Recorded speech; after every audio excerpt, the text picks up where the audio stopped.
The world around us is hostile to the Word of God and to biblical values, but we are called to be salt and light, to stand for truth in a decaying culture.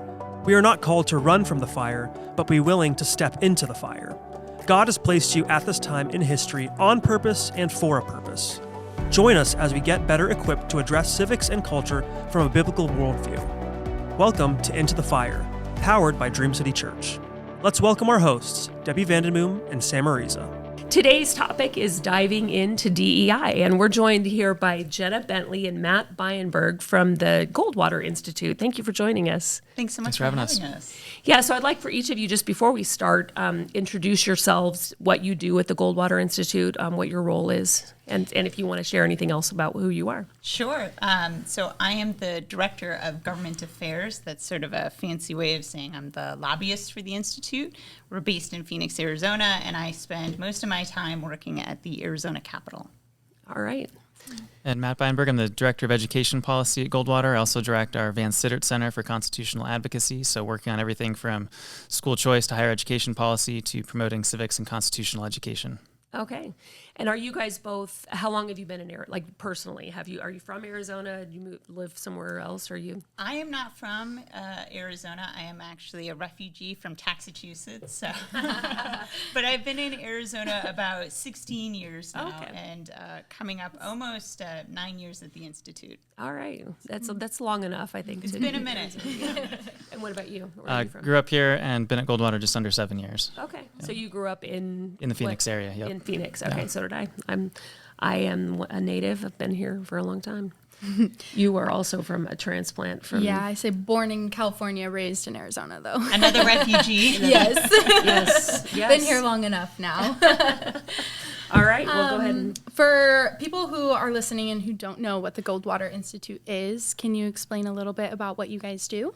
Sure. So we're a nonprofit C3. We're based in Phoenix, Arizona. This is our home. But we work both in the state legislature and also on the national level. So we believe in limited government, as Matt was talking about. School choice is probably one of our biggest issues. But we also do, low taxes, occupational licensing, property rights. We do some First Amendment and Second Amendment work. And Goldwater is unique because we have both the side of us that works at the legislature, so Matt and I work on the policy side, and then probably the other half of the Institute is litigation. So not only do we want to craft good policy ideas and work to get them passed, but then we defend them through the court system. Yeah. Okay. Which is important when we don't have a AG and a governor that are willing to do that, right? It's very important, and honestly, a lot of our litigation, we only sue the government. We represent all of our clients pro bono, so we don't charge for our services. Okay. And most of our litigation efforts is against the government, specifically local municipalities too. Okay, interesting. So cities, towns, but even school districts, things of that nature. Wow. Okay. Interesting. This is for Jenna. Voters are often confused by ballot initiatives, propositions. And there are different propositions in Arizona that have unique laws, which make the process a little bit different. So there's three different types, right? There's different ways that a ballot can get on your ballot. Just if you could explain that a little bit about how that process works and the different ways, because we're a unique state in that. We are very unique in a multitude of ways when it comes to ballot propositions. So a lot of states do have the option of, someone putting something on the ballot. So you often hear, proposition, 111 or something like that. And so in Arizona, there's three routes to do that. One is what's known as the direct or citizens initiative. So these are the people that you'll see out with the clipboards. They're gathering signatures. Anyone can draft this language. They file the application with the Secretary of State. If they can collect enough signatures, then it'll appear on the ballot. The second one is a referral from the legislature. So what happens there is it's drafted at the legislature. It moves through the process like a normal bill would go through. So it'll be the House and the Senate, but then at the very last step, instead of it going to the governor to be signed, it goes to the Secretary of State and it appears as a ballot initiative. That has obviously, much more vetting process, and there's a lot more stakeholder engagement on that. Mm-hmm. And then the third process is what's known as a referendum. So this is often nicknamed the people's veto. So what happens there is the legislature passes something, and there's a 90-day enactment period in which the public can gather signatures to, essentially appeal that issue, whatever the legislature has passed, that bill, so that it appears on the ballot as a question, and the public can vote on it at that point. Okay. Interesting. Yeah, and so you're talking about, I just want to back up a minute because not everybody knows like the language of that, but you're talking about, so you said stakeholder involvement in the legislative end of it, that process. So that would be, for example, what would be a stakeholder? So if you're talking about a legislative referral, that means that it goes through, Leg Council, which is, the attorneys that work at the legislature that help draft bills. And they're kind of the first step to make sure, is it drafted correctly? Are we citing, the correct parts of statute? Then it would go through normal committees. So it would go through like any other bill. If it's signed to a committee, it has to go. There's stakeholder engagement there. Then it goes through, rules, which is a process through the legislature. Then it gets voted on in Cal and on the floor in one chamber, and then it repeats the process on the other side. So just like a normal bill that passes through the legislature, there's quite an extensive amount of engagement and opportunity for stakeholders and the public to come in and say, we want changes to this, or we think that there's a technical fix there. Right. So just like any other bill, you can, as a citizen, on that Alice or whatever it's called now, the RTS, right? Yes, right to speak. RTS, yep. RTS. I was on the old Alice. That was an old one. Yeah. That was an old one. All right, I've been doing this for a long time. I couldn't think of the word, but so the RTS, where you can, as a citizen, chime in on a bill, whether that's for a state law or for for a ballot referendum. Correct. Before it even gets to the ballot. Yep. And say thumbs up, thumbs down, or if you want to speak on it, say something about what it is. It goes through that normal process like a bill would go, but then it can't be vetoed by the governor, which has been one of the issues we've had in Arizona here lately, is laws have been passed and then they get vetoed by the governor. Yeah. Yeah, and then there's some too where it's like there's constitutional amendments versus just a regular statutory. Yep. So can you explain that a little bit? So constitutional amendments do exactly that. They're changing Arizona's state constitution. The statutory changes are just going in and making changes to statute that already exist. And Arizona, remember I mentioned earlier that we're very unique in a multitude of ways when it comes to things passed at the ballot. We have what's known as the Voter Protection Act, and it says that any language that is passed at the ballot, there's only two ways to change it. One, you can do an additional initiative to change the first, or the legislature can change it, but it's a very narrow context in which they can do so. The only change that they can do, it has to have a supermajority of approval at the legislature, which can be difficult when you only have a couple of extra Republican seats. And then that change also has to be in furtherance of the original effort of the measure. What does that mean? So, and that's something that there's not a lot of case law on it, but essentially it means that you can't repeal it at the legislature. Right. So if the people pass it, the legislature may be able to go in and make changes, but they can never just essentially, delete that segment that the voters put in. And that is very, very unique. No other state has that. The only state who is more restrictive on language that's passed at the ballot is California. California says if it passes at the ballot, it can only be changed at the ballot. Essentially, the legislature can't touch it at all. So for Arizona voters, that's not to say that there aren't good things that appear as, initiatives on the ballot. But we definitely need to be very thoughtful about those because essentially once it's passed, it's very difficult to change. Yeah. And we've even seen measures, years ago, we had the original Red for Ed that was run the first go around, and that actually had technical errors in it. That was a straight initiative one. So the example I was giving you earlier, when you see the guys out at like Safeway collecting signatures, they had drafted this, and they actually cited old parts of statute that handled our tax bracketing. So if that had passed, there's this big concern because it didn't really get the same amount of vetting as the initiatives that go through the legislature do. There's this thought of, what do we do with this if it passes? How do we implement something that is referencing outdated parts of our, tax statutes? Yeah. And that's definitely an issue. I don't know if either one of you want to answer this, but it's definitely an issue. And this is something that I have talked about for years. I've been trying to sound the alarm every election.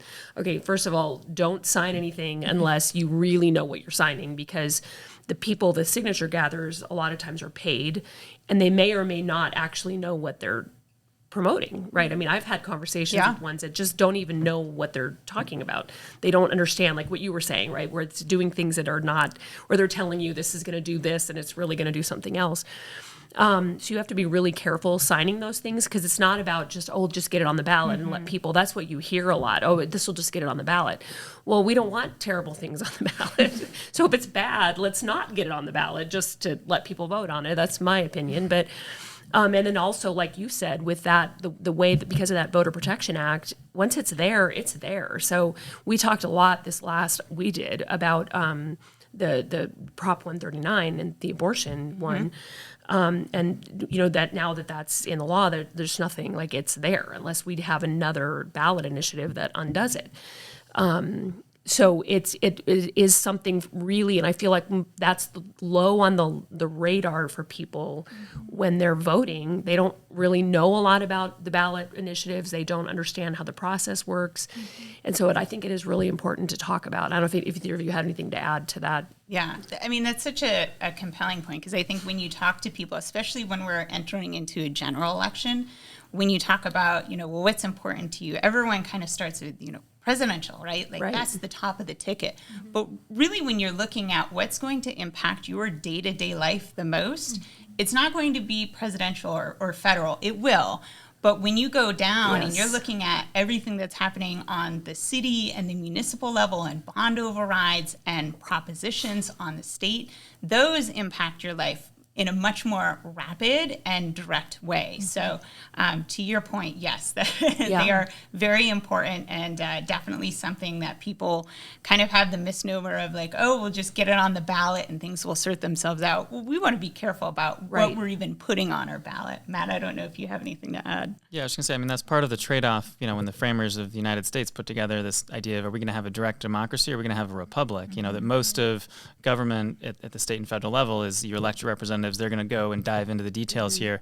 If you're a voter who's presented with a lot of questions, it's obviously more difficult to kind of delve into all the nuance there. And so there's pros and cons to both approaches, but the sort of default, both at the federal and state level, is typically most legislation is going to come through via your representatives. If it's something like a constitutional amendment or one of these, then those are going to the voters. But it's a trade-off, right? You can't have both of these at the same time. Arizona, again, tries to kind of split the difference and have both the Republican government with this outlet for direct democracy, and it does make for some tension in what the resulting product is.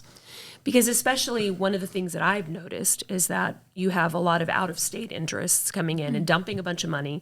So using that process of collecting signatures and not knowing what our state laws are or not understanding, so you have things that are faulty from the get-go, the way that they're worded, or they're coming with out-of-state money and dumping that in and trying to get things passed in Arizona, which then can't be touched.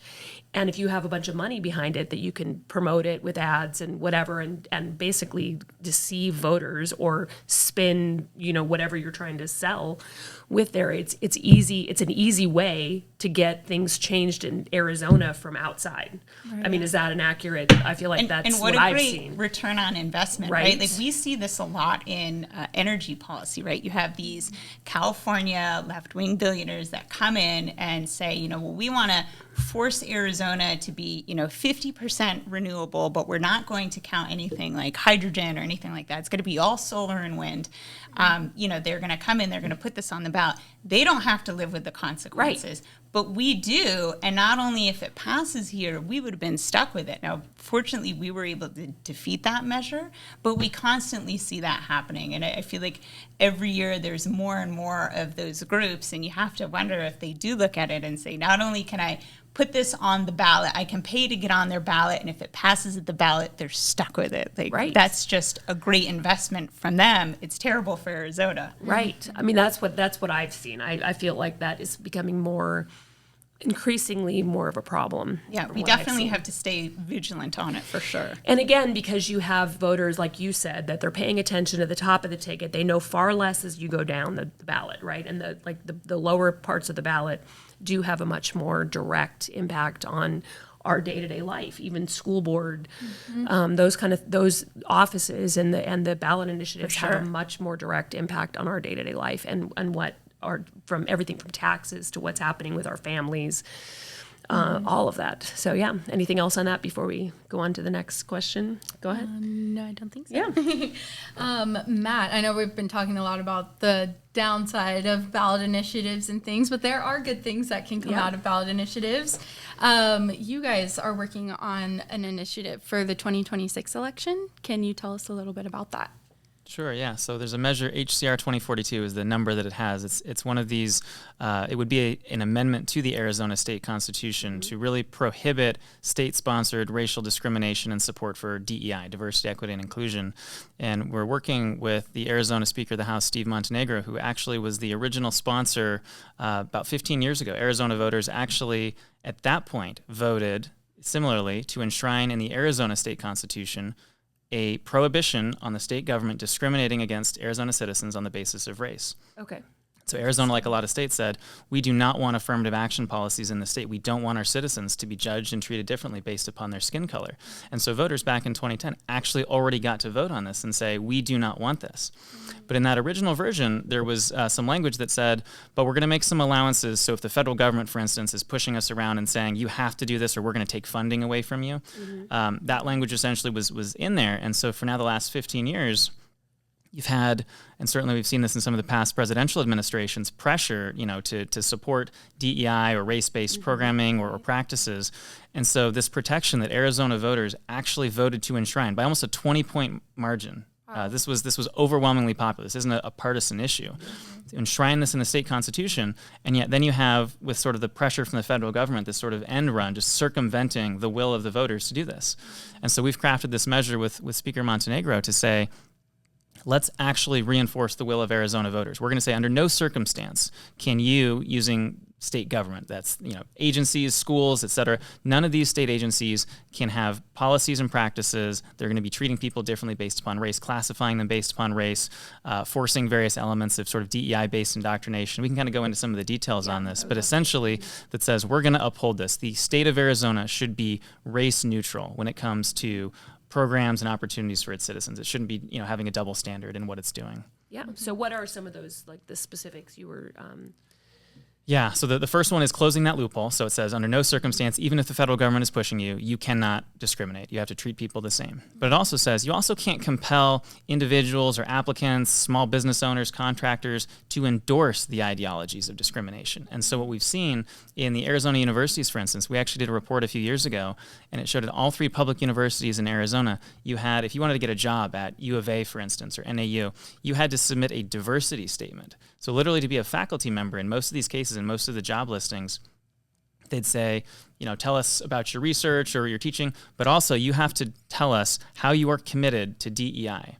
And this has gotten coverage nationally because this is a very common practice. Applicants in places like in California they've found up to 3/4 of applicants for professor jobs screened out simply because they didn't share the right ideology around DEI. And people have gone and looked at this, and if someone says, well, I believe in inclusiveness and I believe in diversity. In fact, I believe in it so much that I treat all of my students the same. that you can actually find the sort of rubrics, and they get penalized for that sort of answer because they're expected to say, well, so-and-so has privilege, and so we need to take that into account based upon race. So it's a kind of an example of, it may not be even discriminating in practice, but it's forcing someone to not discriminating on the basis of the candidate's race, but discriminating on the basis of their ideology about race. Right. And so this measure goes through there and says you can't discriminate on the basis of race, and you can't discriminate on someone's view, expecting them to advance these notions of racial discrimination. Well, and I think that's a large part of why the colleges are in the state that they are. I mean, there's so much, you look, and it's almost baffling when you look at across the country, right, at colleges, and how did we get that far into just crazy? I mean, for lack of a better word, I can't think of it. Yeah. But I mean, they're so far to the left, right? Mm-hmm. It's so out of step with your average person, right? I mean, forget, Republican, Democrat, left, right. It's just your average American has, the colleges are extreme for the most part. Your college professors, you have a lot more of that extremism happening at the college level when you've seen a lot of the, whether it's protests related to Palestine or, even to the point now where any of the speakers, Chloe Cole was just talking about how she keeps, she's a detransitioner and has been speaking at colleges about her own experience, right? So this is someone who had been living as a man and detransitioned, and she's sharing her own story, and everywhere she goes she's met with violence and death threats. Like, she shared a poster of her telling her to kill herself on a poster. And it's like, you wonder how they get so, well, that's the way to do it, right? Is to require people who are coming in to hold a certain viewpoint. It's like a sneaky way to get that in there to assure that you've got the most extreme. I mean, as I'm listening to this, right, I'm saying it makes sense when you're putting this puzzle together of why universities are so far on the extremism scale. Like I said, out of step with your mainstream America. Right. That's a really sneaky, kind of insidious way to get in there and do that. So that's a great loophole, I would think, to close that down. Mm-hmm. Not saying that you can't hold these viewpoints, but saying you can't be required to hold a certain. I mean, colleges are supposed to be places of free thought, right? And that's what they're supposed to be. Yeah. Opposing viewpoints. Right. Yes. Having those conversations, right? And we've gotten so far from it. So I feel like that is one of those things that I think is going to go under the radar, but to me, that's a huge piece of that. Yes. Yeah, I mean, and to your point, you notice that in all these conversations from the proponents of DEI, diversity, equity, inclusion, they're never talking about intellectual diversity, right? That is, there's a certain dogma and orthodoxy that you are expected to uphold. And so that's really what is so such a problem here. And one of the other provisions alongside this is this measure would say you also can't compel students to attend classes. They can't be forced to complete a course that's promoting these tenets. And you might think, okay, well, why is that relevant? Something else that we've highlighted at the University of Arizona, for instance, literally to get a degree at a state institution like the University of Arizona, you have to complete DEI courses just to get a college degree. So if you want to go and be an accountant or go into biology, you have to take a course. And so we've actually looked and said, okay, what kind of courses meet this requirement? Everything from courses on bugs, like a class on the study of insects, where they literally have the students, these are college students, one of the assignments is to live like a bug, where they say, walk around with tissue paper wings so that you can understand the experience of a marginalized person. Debbie, I think you just answered your question on how we got so crazy. And that's not even necessarily the worst of it. I mean, there's another on race and the American dream. And again, the bug class is kind of embarrassing, right? And it shows you just the lack of intellectual rigor. But in terms of how corrosive this is, there's another course that they offer that meets this DEI requirement called Race and the American Dream. And in the syllabus, the professor says, discussions around race can be complicated. It says, if somebody says that you said something problematic, don't become defensive, apologize, and do better next time. Which is, if you stop and think about it, it doesn't say if you are threatening someone or harassing somebody. It's if you say something, even if it's true, even if it's accurate, if somebody else objects, apologize. And what a toxic message to teach our students that you shouldn't engage in dialogue or be respectful, but that if someone else disagrees, you're not towing the party line, it's on you to apologize and recant. And again, I think that's so antithetical to this notion of true intellectual diversity. Yeah. Well, and it only goes one direction. Yes. right? Because it's like if I was offended, which I'm not going to be, but if I was offended, that would not be the case, right? I mean, it only goes one direction. That it's one side that's allowed to be offended and be apologized to, but not the other way around. So that's interesting.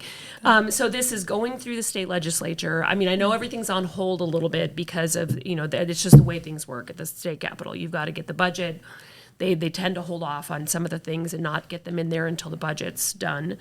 But we're hopeful that it's going to get through, right? Yes, yeah. So to your point, it's dragging a bit right now. They're kind of starting to have budget conversations, and that can take some time, especially when you have a Democratic governor and a Republican-held legislature.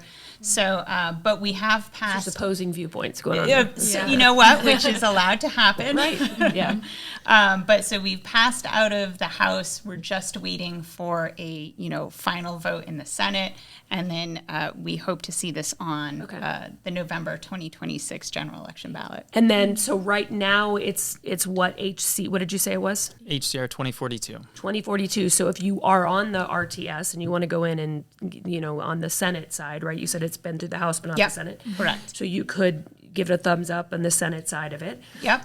If it gets on the ballot, hopefully it will, it'll have a different number because it'll be assigned a proposition number. So it won't be that on your ballot if you're looking for that later, because they assign it a number based on whether it's a constitutional, like those three pathways that we talked about. They all have different numbers that are connected to them, which we don't need to worry about right now, but just be aware that the numbers mean something, like whether they're 100s, 200s, 300s. We had a great episode on that back in the November, or no, not November, but the last election. If you want to go back and look at that episode, we went through what all those numbers mean. But hopefully that'll get through. And so then I think we had another question too that was connected to that, right? Yeah. Trump signed an executive order against DEI. So sometimes the executive orders, people get a little bit confused about that. Why do we still need state action on something like this? Yeah, it's a great question. President Trump, when he issued almost the first week of being back in office, issued multiple executive orders and was rolling back decades of the federal government, again, pushing DEI under various names, again, affirmative action, DEI, et cetera. And so what he's done is he's taken the federal government's thumb off the scale. They're no longer now forcing DEI type of stuff onto states through its power. But executive orders are not congressionally, enshrined statutes. So just like President Biden came in and on day one said, we're going to push DEI to the max, and President Trump came in and said, we're going to reel this back. If you want to enshrine the permanent protections and the permanent changes, you actually have to do this through law. And so this is actually a perfect time, because now we actually have a federal government that is essentially with us, right, to say, of course we shouldn't be segregating and discriminating based upon race. This is the perfect time to say, everybody's in agreement, let's lock this in, and let's make sure that whoever's in the White House, you're not going to have someone coming in and saying, well, I've got a pen and a phone, and we're going back to treating people based upon race and forcing discussions of white privilege and white fragility, et cetera. Right. And so even the executive orders from President Trump, as much progress as they are, they're not necessarily permanent, and even they don't address all aspects. They say, you can't have illegal DEI, but measures like the one that we're doing go in and really robustly define. That includes things like instruction and higher education, which are exempted in large from some of those executive orders. Yeah. That's a good point. And it also protects then against cities and states that want to pass their own things, right? Because you said that government entities cannot. Yeah, this would apply across any kind of element within Arizona state government. So even a city, a town, public school, all of these entities that are subdivisions of the state, this would ensure under no circumstance do you get to engage in this kind of behavior. Right. So that's a really important, I think it's a really important thing to be looked at. Who knows what the title will be? This is one of the issues that we had last time too, I think, in the last election. Because who decides the title in this snippet? Is it the Secretary of State? Well, when it goes through the process, they don't all get titles, but they'll get like a brief summary that appears on essentially when you have your ballot. Yeah. And through that process, that's something that is originally drafted. It's kind of a multi-party effort between the Secretary of State and the AG's office, and then obviously people can weigh in on it then. But right now, the Secretary of State and the AG would both be opposed to this, right? We would have to assume So- that we might not get the most favorable kind Right. of short title and description on it. I just know because this is what happened in the last election, right? Yeah. They the way that they fiddled. So this is another thing, right, where you're talking about local government and local power. That the Attorney General is huge. I talk about this all the time. That's like one of my big. I want like a different Attorney General, but the Attorney General's office has a lot of power. The Secretary of State's office has a lot of power, and even in things like this, because that's one of the things that confuses voters a lot of time. When you're looking at that, they only go by that little snippet and that short title, and if it's not, we saw that on some of the ones from the last election, that they were confusing in the way that they were worded. Prop 139 was one of those. And so the way that it's worded is they can fiddle with that if they are opposed to what it is, right? So if you are opposed to that message, so just to be aware that we need to be paying attention now and talking to our friends and neighbors now about this, so that when it comes out, regardless of how that little short title is worded, the body of it will be whatever you guys have written, right? So that's not going to get altered. Unless, who knows when they do all the things that have to happen to get it actually on the ballot. But the title and the little snippet that they put in that little description can be fiddled with. So just be aware of that on both this and any of the ballot propositions that you're looking at. You have to think about, okay, well, who is responsible for writing this? Yeah. And look at it critically and really read the text of what you're voting for, because it is going to be in stone. So something like this would be a great thing to have in stone, right? So that we can't be pressured into promoting, in essence, racism and all of the things that go along with DEI or whatever they're calling it now under the radar, right? Because I know that that's something that's happening too that we didn't talk about. Calling it different names. Right, they're still doing the same thing, but all the DEI offices have been changed to a different title, but they're still doing the same thing. Yeah. So, but this would prevent that because it's specifically talking about the actions, not the phrase Name. DEI. Yeah, we've worked in various states, and then one of the provisions also in this is shutting down these DEI offices. And it's not doesn't matter what the label is. If you call it DEI or access or belonging, if it's an office whose job is to put forward policies that are based upon race or programming, that sort of thing, it doesn't matter what they dress it up as, they can't do it. So close that loophole really nice and tight, which is amazing. But with all that, so no matter what is on the ballot, whether this and any other propositions, because there could be other ones that are on the 2026, we will also be voting for a new Attorney General and Secretary of State and Governor, which I would like a clean big sweep of that. It's That's just like I'm ready for all of them to be It's gone. going to be an important Oh one. my goodness, that's me personally, but I want them all gone. 2026. But all of those will be on the ballot, and then there could be there's school boards and there may be multiple, and you guys take stands on some of them, but not others, depending on if they're in the line of. And we Yeah. don't know what those are going to be yet. Yeah, it's still, we essentially have, 2 cycles to figure Yeah. out what's going to be on the ballot. So, the legislature could put more referrals on. We could have additional, direct initiatives appear Signatures, yeah. on there. Obviously, local issues, the 400s, those are your bond overrides. Those will probably be on there. So it's still pretty early on in the process. But one of the things, when you were saying it can be overwhelming when you're looking at your ballot and there's a ton of different things on there. We always encourage people, if you're confused by or there's kind of a biased description, you don't feel like you're getting the full picture. The state puts out a publicity pamphlet where you can actually look and see what groups put, public comment in for and against measures. And that's a great way to glean of who's kind of behind this. Because sometimes you'll look up a website for a campaign, it's not clear.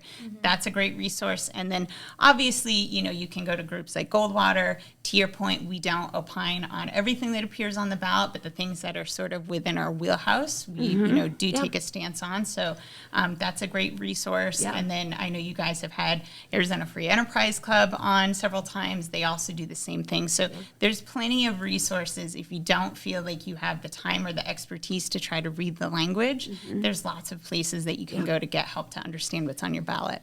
And start paying attention now.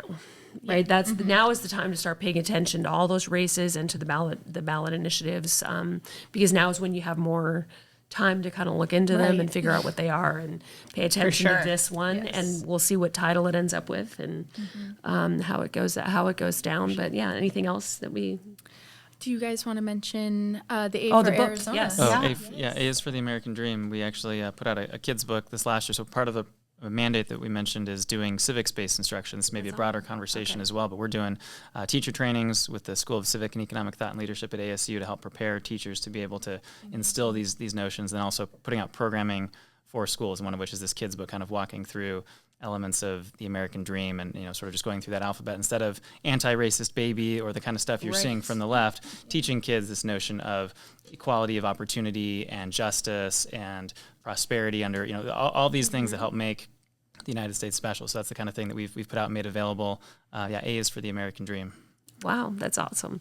And we'll put a link to that in the show notes. Thank you. I couldn't think of the word. My mind went blank there for a minute. We'll put a link in the show notes to that. And then just keep watch on all that stuff that's going on. Thank you guys so much for being here. This was a great conversation. It was very educational, and we appreciate you guys being here. Yeah, thank you so much for having us. Thank you very much. And thank you for joining us on Into the Fire, powered by Dream City Church. You can listen to this podcast on Apple and Spotify, and follow us on social media to find all the info on the show notes. To learn more about Dream City Church, visit our website at dreamcitychurch.us. Thanks for listening.